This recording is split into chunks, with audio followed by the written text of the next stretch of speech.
So, besides electoral reform and guaranteeing food, water, shelter, and a livable environment by adding those things to the Canadian Charter of Rights and Freedoms, the Revolution Party of Canada would also enact a slate of aggressive taxation policy on the ultra wealthy. This includes a number of things, including a key point of scaling an annual wealth tax, which looks like ultra high net worth above 30 million US dollars is the definition. They would be subject to an annual wealth tax of 1%, increasing to as high as 10% for those who have a total wealth of over $1 billion. As well, we would enact policies that penalize surtaxes, that is to say, on CEOs and corporations, where the highest paid employees make more than 10 times their lowest paid employee. And we would absolutely nationalize all critical infrastructure, such as telecom and healthcare, to ensure that the profit motive is removed from all of these places. I have no notes. That was Jamie. At least I think it was. He said his name pretty fast, and the Revolution Party of Canada, their website doesn't really list major figures in the party on it, which I would recommend they eventually establish, like who's leading the party, who speaks for the party, etc. But from the perspective of someone analyzing politics from an anti-narcissistic perspective, I love it. Like, this is the most anti-narcissist mistake you could make. But seriously, put major figures on your website.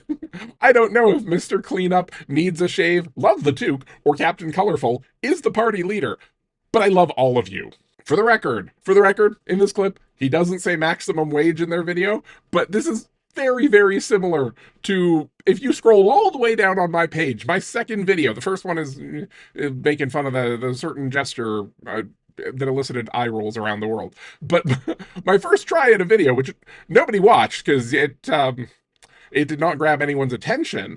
I was trying for a thing that, anyway, it was about the idea of a maximum wage. Fuck, this party's platform is, dare I say, even more pragmatic than that of a certain carnivore who loves to eat the best parts of other parties' platforms. Now, I realize with the shenanigans going on down south, there are reasons why Carney rolled back the planned capital gains tax increase. I do not love it, but I do realize that if you're hoping to get the rich assholes who sabotage the country to reinvest in critical projects over the next 4 years, you do need to show them a future where numbers go burr. At the same time, all of the ideas that they put forward on their website, some may be a little bit vague, but they're top notch. While this does sound like something that a college student would come up with as a solution, college students can be smart. That's why they go to college. And college students are actually expected to think critically and read what people who actually study things think, not just what people who talk to voters and figure out what's the dumbest thing that voters like that will get them to vote for them.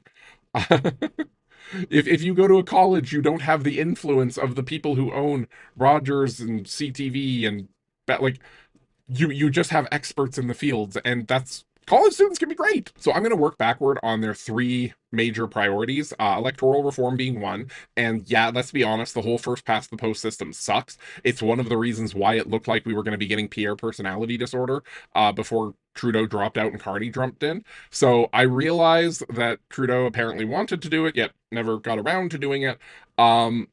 My understanding is that, like, the Liberals wanted ranked voting, everybody else wanted proportional representation. Liberals, just please do proportional representation this time. Probably still get voted in charge, and you can move a little to the left if you do that, because nobody but Albertans are going to want, like, proportional representation is just better.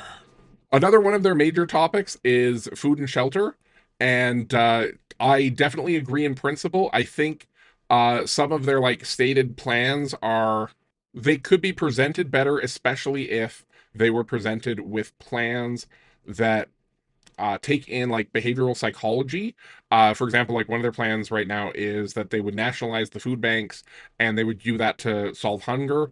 I definitely appreciate that. I think nationalizing the food bank system and then rolling that into a crown corporation and doing, like, a system where you use a reward card that kind of acts like an American EBT card, where people just, like, you have a certain amount of money and everybody would get the card, so that nobody would be like, you're using that card. Like, give super rich people still $50 a month that they can use at the store.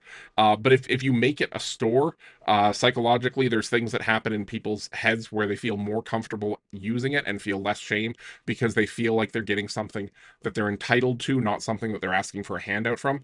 I'd be happy to talk with you privately about it if somebody wants to reach out. But still, like, I'd seen their website before, but I didn't know that they were far enough along that they were going to be able to do press conferences. I am so excited for this. I'm really hoping that maybe like one of these four can be the next prime minister after Carney's done.